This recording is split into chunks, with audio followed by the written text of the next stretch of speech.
So when you create marketing material that helps them, they're going to keep coming back to you. They're going to be like, I love this person's videos. They're so helpful. Welcome to the Audience Converter Podcast, the podcast for converting your audience from strangers to loyal fans. We dive deep and discuss how entrepreneurs, consultants, and coaches can level up their business to help more people in the world. Now here's your host, the creator of the Audience Conversion Method, Kimberly Whitecamp.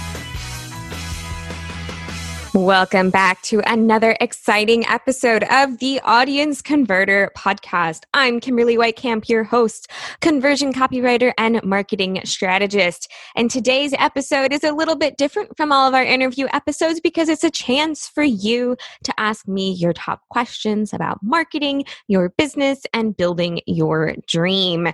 Today, I'm going to be talking about how to use a newer business model that a lot of people are realizing is the right way to not only build your business, but to do so authentically, to create the kind of community you want to serve and to make a bigger impact in the world. So today we are talking about how to use your marketing to build a community around what you do, around who you serve, and how you show up in the world to make sure that you can absolutely be the person that is making the biggest impact in the world for what you do. I work with so many amazing community leaders, coaches, course creators. They've got a fantastic vision. They want to make a change. They want to make a difference. And part of that process is not just focusing on the one-offs, right? You don't just want to focus on I need to get one more person into my community. What you're looking for is to build that long-term relationship with people.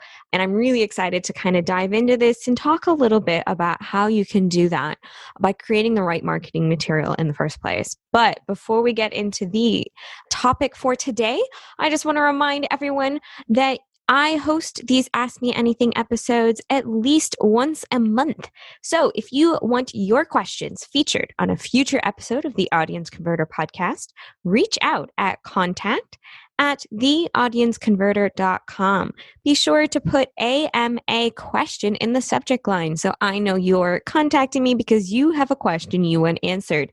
Give me your name, your business website, and of course, your all-important question. If I choose your question, I'll give you a shout out on the show and include your link in the show notes back to your site. So it gives you a little bit of an SEO boost. You get an answer to your question, and it helps serve my community by answering a question that I know a lot of other people have. So here recently, I have most definitely been approached by quite a few people about this idea that they want to, stop focusing on the one-off types of interactions with customers.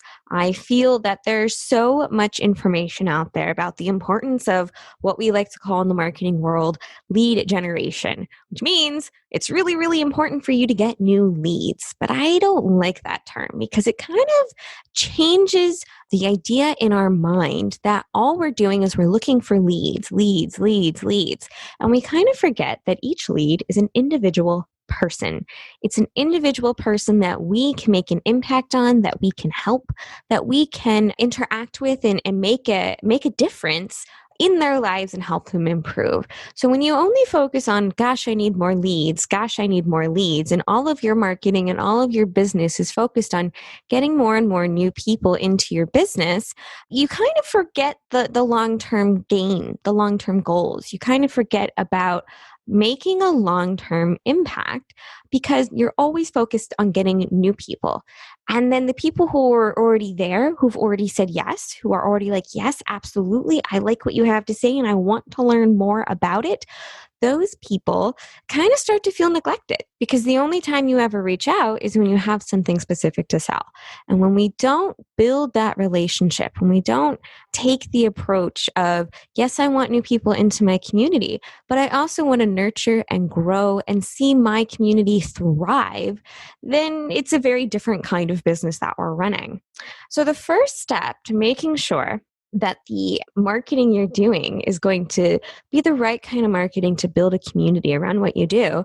The missing key to a lot of people's marketing mix is a definition of who their audience and community members are.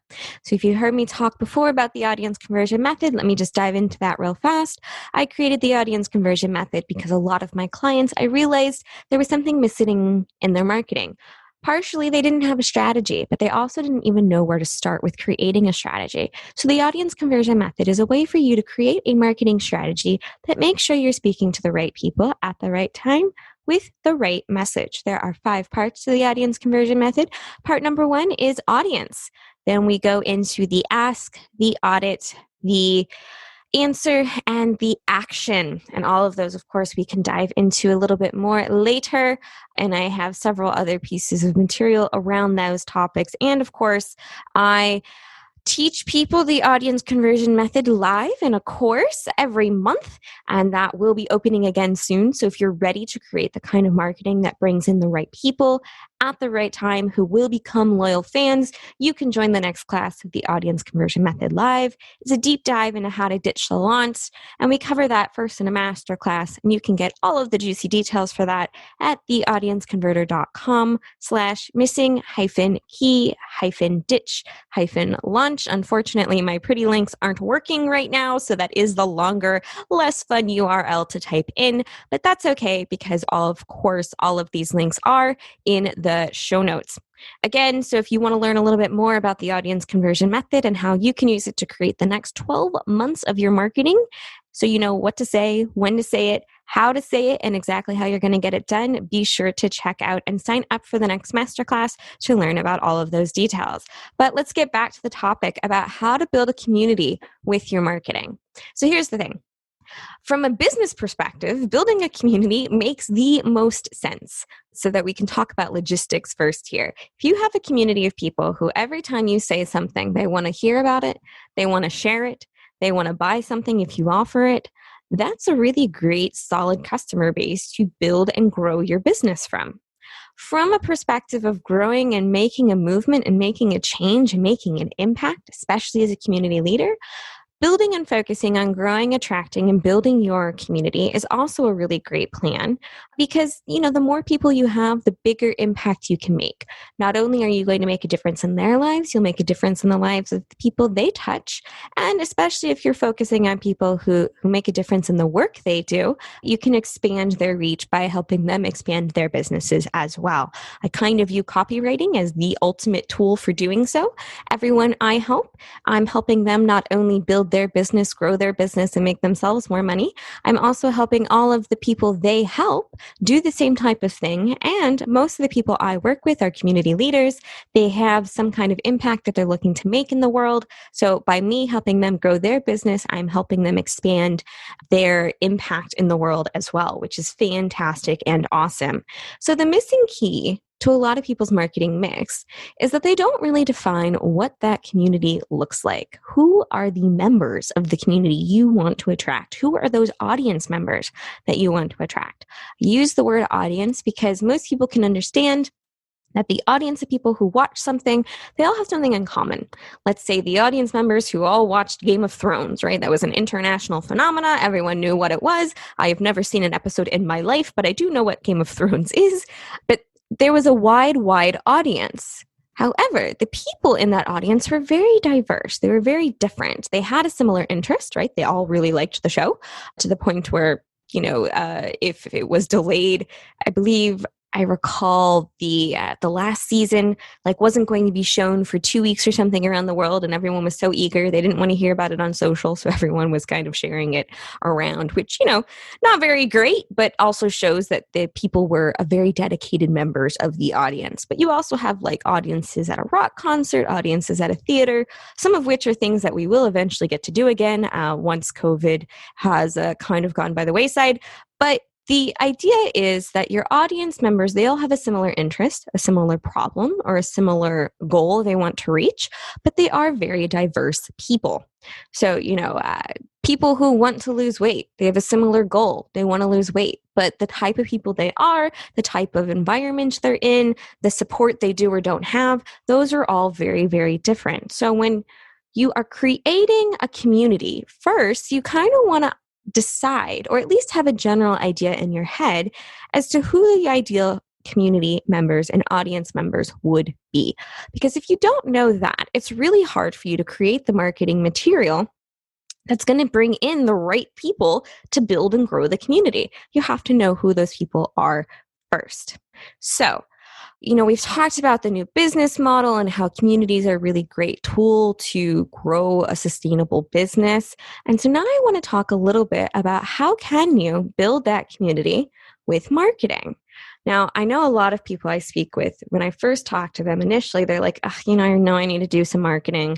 They are not enthused about it. Or they have this idea that they're like, I know from like a marketing thing that, that's not the best idea. And that is one phrase I want you to remove from your vocabulary right now. And here's why. Your marketing is simply an extension of what you do. Whatever it is you do, if you help people find work-life balance, if you help people lose weight, if you help people manage their time, if you help people improve their communication skills, whatever it is, your marketing should simply be an extension of what you do because you are going to be telling people about what you do. Marketing is simply the process by which you share your message to people who are already looking for your help.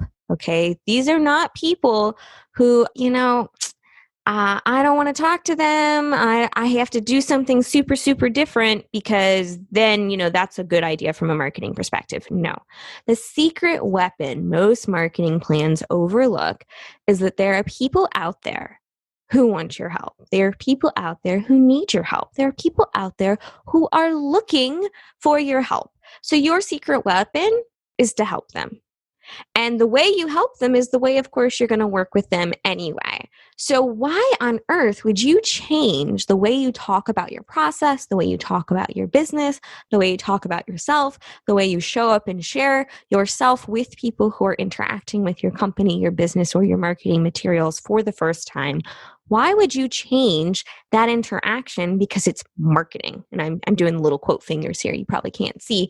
But the thing is that helping is your secret weapon. More and more and more people are picking up those magical devices in their phones that, Roddenberry had as an idea back in the 1960s. We have phones, we have smartphones, and a lot of people are getting so to the point where they don't even want to swipe or type in anything on those smartphones. Instead, they pick it up and say, "Hey Siri, hey Google, where can I find XYZ?" Or how do I cook a chicken in a hot pot or an instant pot? Or, what are the 3 foods you should avoid if you're avoiding gluten? All of these kinds of things. People are approaching the internet, A, with a purpose. They always have a purpose when going online. And B, they are asking for help. These are people who want help. So they are the easiest people for you to connect with and for you to bring into your community because they've already expressed interest and they've already raised their hand and said, "Hey, I want to learn more. I'm looking for help around this particular topic." So when you create marketing material that helps them, they're going to keep coming back to you. They're going to be like, "I love this person's videos. They're so helpful." And then they consume 2 or 3 and they're like, I'd like to work with this person closer. I wonder how I can do that. And that, of course, is what we're here to talk about. So you want to be bringing in people to your community by knowing who those people are and by deploying your secret weapon, which is to create marketing material that helps them. Now, I know that a lot of people kind of, they're as we said, right, they're wary. They don't want to worry too much about, well, I have to do this type of thing or this type of approach because it's the proper marketing approach. Especially in the days when everyone follows people on YouTube and Instagram and TikTok, and I'm probably forgetting 15 other different social channels. But the reason why those people keep coming back, the reason why those people have been able to build a huge empire is because they're themselves. You are the most powerful tool for your business. Hands down. People are going to resonate and like you. It's not about, I have to appear like somebody else in order to be properly marketing. And then when they get in, then I'll show them who I really am. No, if you do that, you're going to be bringing in the wrong people. You're going to be bringing in people who aren't ready to work with you because they're surprised by the way you work or how you talk or a bunch of other different things. And it creates a disconnect and it can break the trust between people if you show up and aren't yourself in your marketing. So if you're going to go live on Facebook, if you're going to record a podcast, if you're going to write a blog post, if you're going to send an email, it should be from you, and you are you. You don't have to change anything. I'm going to share a really powerful story with you that kind of changed my perspective from this as well. So I dived into being a copywriter and knew nothing about running a business. Basically, I was teaching English in Spain. I heard about this opportunity. I took the training to become a copywriter. I got verified. I passed the exam, all of that great stuff. I got verified saying, yes, I understand copywriting. I am a direct response copywriter. But I didn't have any training on, what it was to run a business. How should I run a business? And the only thing I had to refer to was my high school English class when we had to write resumes and learn about how to write business communications. So like a business letter, right? Where like half the first page is taken up by 15 different places for the address, because that's super important apparently. And, the formal greeting, that kind of thing. So that is the only thing I had in terms of, well, how do I communicate as a business owner?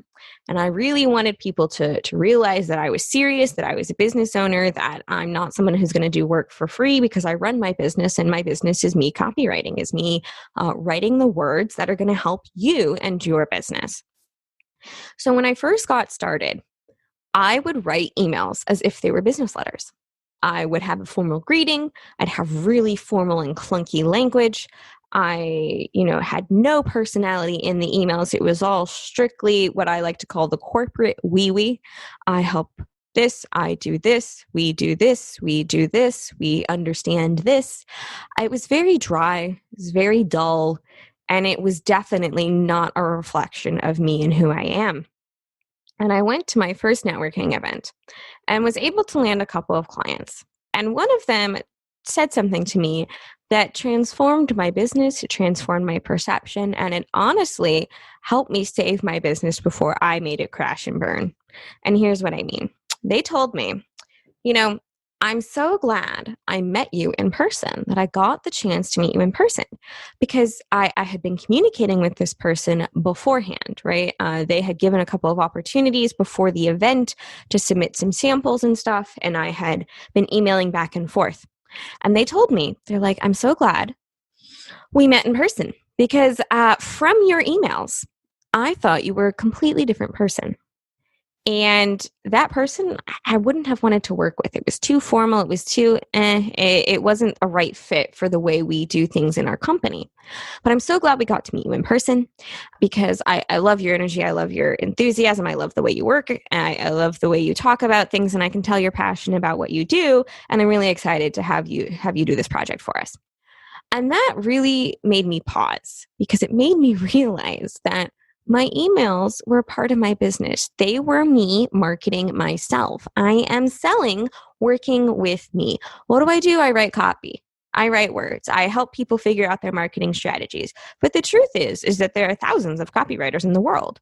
Most of us have some kind of training, and we understand what copywriting is. Now, there's also thousands of people who say they're a copywriter and do not have any kind of training, but I actually do.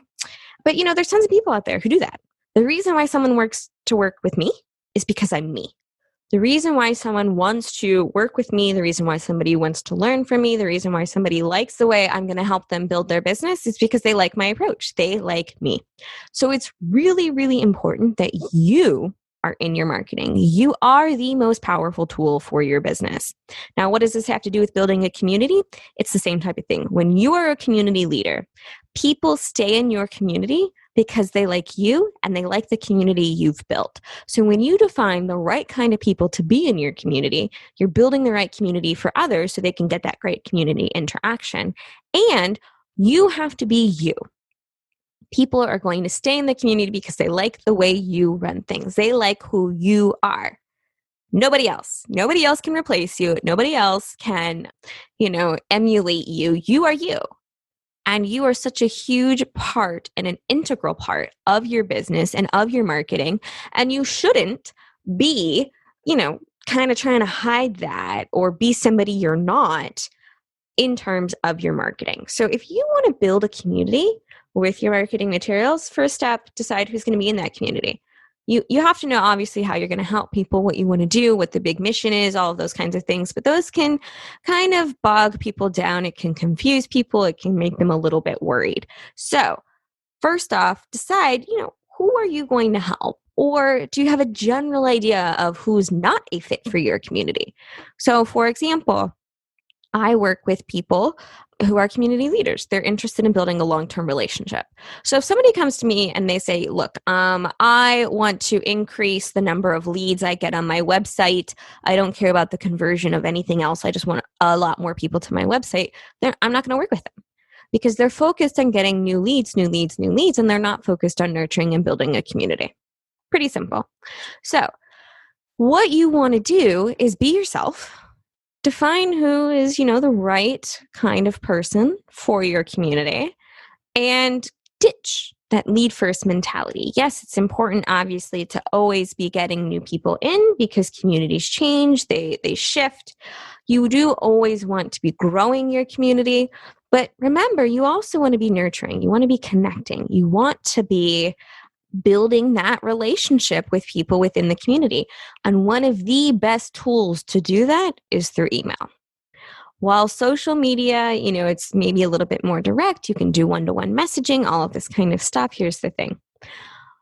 Every social channel, even if it's one that is strictly for business first, people spend a certain amount of time on it.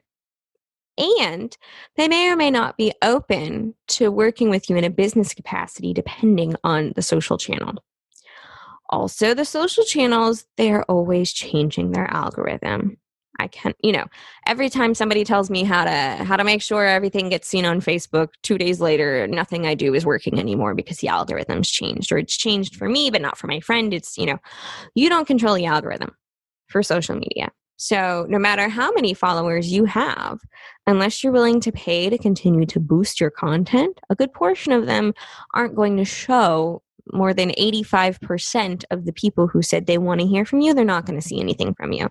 You're going to get like 10%, unless you have crazy, crazy high engagements, but that requires, of course, a large community to start with. So if you're just starting out, it's not the best method.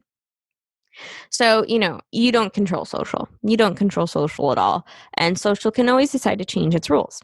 You can't really control SEO either. Those are algorithms that change all the time as well. What you can control is if somebody signs up and says, yes, I want to hear from you, guess what? They're yours. It's your platform. They have said, I want to hear from you. I want to receive emails from you. And it is your opportunity to start building that long-term relationship with people. So how do you build a community with marketing? You have a really solid email marketing strategy. And that starts from message 1. So I want to talk really briefly about how you're ruining your reputation with a single email. So we talked a little bit about my story, right? Somebody told me my emails didn't really sound like me and they weren't really sure what it was going to be like to work with me. And that translates really well to receiving that first email from you. Now, a lot of us think of, oh yeah, well, the first email they get is probably going to be that one where like they ask for a guide or they ask for a checklist or they ask for a couple of videos and I'm going to send them the email that says, here's your stuff. But that's not the first email most people are going to receive from you. The first email is a confirmation email. Most of us are following the rules of our CRM systems, our email systems, and we have to get that double opt-in. We have to have people click twice saying, yes, absolutely, I want to hear from you. So that confirmation email is a huge missed opportunity for so many people. A lot of my clients, a lot of lists I've signed up for, it tends to be very generic. You get that message saying, hey, you requested XYZ guide. Please click below to confirm your subscription. It's boring. It's generic. It's what I call a boilerplate copy. It's not you. It's not a reflection of who you are. It's not a reflection of how you work with people. It's not a reflection of you, which of course you are the most powerful tool in your business. So one easy way for you to start building a reputation, for you to start building a really deeper relationship with your community is to have that first email be personalized. And when I say personalized, I don't mean like, oh, you need to be able to insert, hey, first name code or whatever so that their first name shows up. It needs to be personalized as if it's from you. It needs to sound like it's from you. It needs to give people a slight hint of what can they expect in their inbox. Because think about it. It is the most anticipated email they are ever going to receive from you. They absolutely 110% know they're going to get an email from you because they asked for it. They asked to get that first message. They want the gift. Most people know they have to click a button to get there first. So they're expecting it. They're waiting for it. That is the most anticipated message that is ever going to arrive in their inbox from you. And it is your opportunity to showcase who you are. And when you don't, when you just let the boilerplate copy speak for itself, it kind of creates a little bit of a disconnect. Maybe the messages I'm going to receive are a little bit boring. Oh, well, the only thing I want to do is click that button. I don't necessarily need to know anything else. And then they get your gift, and then they never open another message from you. It is your very first opportunity to make a first impression, to hint at what is to come. And it's a huge missed opportunity for so many people because we just use the random, boring, plain confirmation email. So if you get nothing else from listening to this episode, I want you to take your most popular gift and customize, personalize, brand your confirmation email so people can kind of get an idea as to what they're going to expect in their inbox. And the last thing I want to talk to you about today is science fiction, travel stories, and club dance music. Now, that's a really random collection of things, and it doesn't really have much to do with marketing, so you may think. But here's the thing. Those are the 3 things I will talk about randomly throughout in my emails. It helps build the know, like, and trust factor because people know something interesting and different about me, and it has absolutely nothing to do with business. If people are interested in science fiction, or if they're interested in travel, or if they're interested in dance, that's something they can look forward to in the emails. And it makes things much easier for people when you start with a story and then go into the information you want to share, whether that's the top 7 foods to avoid when you're trying to cleanse, or if it's the top 3 things that are probably eating up hours of your time each week and you don't even know about it. Whatever it is, stories are the way forward. And it's really easy to write a story when you have a starting point. So what I tell my clients is pick 3 personal things that you would be happy to talk about until, as we say in the Midwest, the cows come home. So if somebody approaches you at an event, if you meet on a virtual event right now, if somebody messages you, if somebody gets on a prospect call with you, whatever it is, can they expect you to maybe mention something about your travels, science fiction, or dance music? That's the 3 things I like to focus on because that's me. I love science fiction. I love to travel. I've been to almost a little bit over 20 countries. I lived in 5 of them. Yeah, I'm losing track here in my old age. And I love to dance. And pop music is my guilty pleasure because I will listen to it because it's got a great beat and I can move to music. So those are the 3 things that if somebody comes up to me, most likely, if we're not talking business, those are the topics I'm going to talk about in person. Those are the topics I'm going to talk about in my emails. Those are the topics I'm going to mention in my marketing material. So what are your 3? Pick your 3 things that you'd be happy to talk about, whether that's your dog, whether that's your love of quilting, whether that is your love of home renovation. It doesn't matter what those 3 things are. It matters that it is a reflection of you.